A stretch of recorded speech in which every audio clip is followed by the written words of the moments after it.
Thiruvananthapuram Nedumangad Amrita Kairali English medium സ്കൂളിലെ ബസ്സാണ് അപകടത്തിൽപ്പെട്ടത്. വൈകിട്ട് 4 മണിക്ക് വിദ്യാർത്ഥികളെ സ്കൂളിൽ നിന്ന് വീട്ടിലേക്ക് കൊണ്ടുപോകും വഴിയാണ് ബസ് മരത്തിലിടിച്ചത്. വളരെ സ്പീഡൊന്നുള്ളതായിട്ട് പരിസരത്ത് ചോദിച്ചപ്പോൾ മനസ്സിലാക്കാൻ കഴിഞ്ഞിട്ടില്ല. അവിടുത്തെ ഒരു ബദാം മരത്തിലേക്ക് ഇടിച്ച് നിൽക്കുന്ന സ്ഥിതി ഉണ്ടായിരുന്നു. 12 കുട്ടികൾക്കാണ് ഈ അപകടത്തിൽ പറ്റിയത്. ഈ ആയക്ക് ചെറിയ പൊട്ടലുള്ളതായിട്ടാണ് പ്രാഥമികമായിട്ട് ഇവിടെ മനസ്സിലാക്കാൻ കഴിഞ്ഞിട്ടുള്ളത്.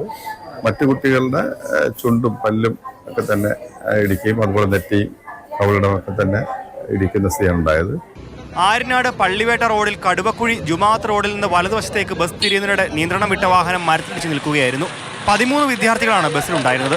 ഒരു വിദ്യാർത്ഥിയുടെ നില അതീവ ഗുരുതരമാണ്. പരിക്കേറ്റവരെ ആദ്യം ആര്യനാട് പ്രാഥമികാരോഗ്യ കേന്ദ്രത്തിലും പിന്നീട് SAT ആശുപത്രിയിലേക്കും മാറ്റി. 2 കുട്ടികളെ മെഡിക്കൽ കോളേജ് ആശുപത്രിയിലേക്കും പ്രവേശിപ്പിച്ചു. മാതൃഭൂമി ന്യൂസ്, തിരുവനന്തപുരം.